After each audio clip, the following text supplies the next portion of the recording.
It is no part of ours to describe what was a massacre rather than a fight. Thus perished many of the flower of the Piccaninny tribe.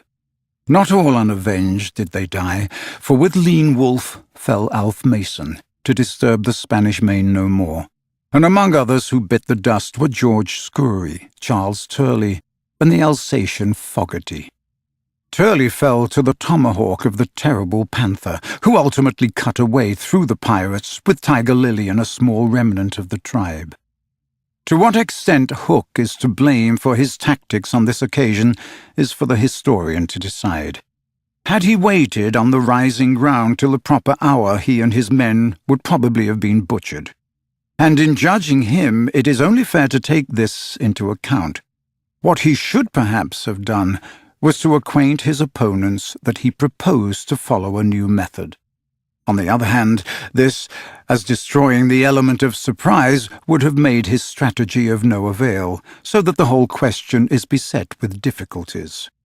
One cannot at least withhold a reluctant admiration for the wit that had conceived so bold a scheme, and the fell genius with which it was carried out. What were his own feelings about himself at that triumphant moment? Fain would his dogs have known, as breathing heavily and wiping their cutlasses, they gathered at a discreet distance from his hook and squinted through their ferret eyes at this extraordinary man. Elation must have been in his heart, but his face did not reflect it. Ever a dark and solitary enigma, he stood aloof from his followers in spirit as in substance. The night's work was not yet over, for it was not the redskins he had come out to destroy. They were but the bees to be smoked, so that he should get at the honey. It was Pan he wanted, Pan and Wendy and their band, but chiefly Pan. Peter was such a small boy that one tends to wonder at the man's hatred of him. True, he had flung Hook's arm to the crocodile, but even this, and the increased insecurity of life to which it led, owing to the crocodile's pertinacity, hardly account for a vindictiveness so relentless and malignant. The truth is that there was a something about Peter which goaded the pirate captain to frenzy. It was not his courage, it was not his engaging appearance, it was not— There is no beating about the bush, for we know quite well what it was, and have got to tell. It was Peter's cockiness. This had got on Hook's nerves. It made his iron claw twitch, and at night it disturbed him like an insect.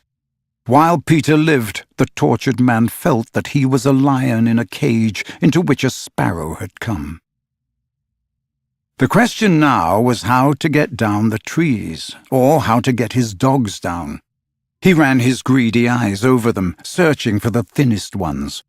They wriggled uncomfortably, for they knew he would not scruple to ram them down with poles.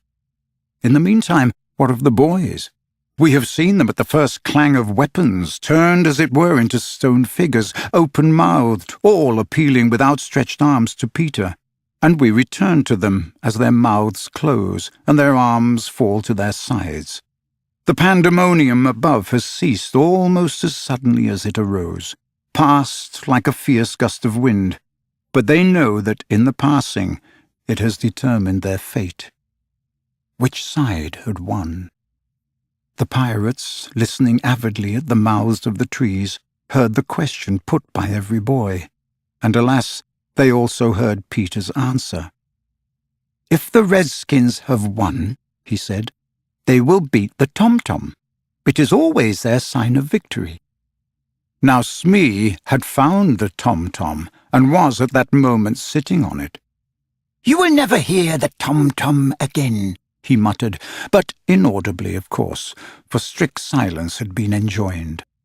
To his amazement, Hook signed to him to beat the tom-tom, and slowly there came to Smee an understanding of the dreadful wickedness of the order. Never, probably, had this simple man admired Hook so much.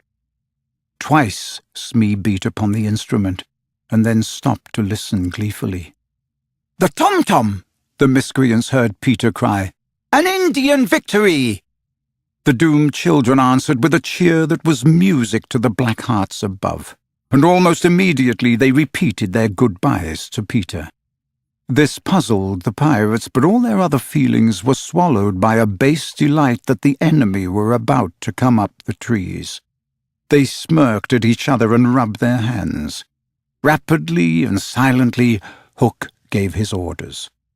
1 man to each tree, and the others to arrange themselves in a line 2 yards apart.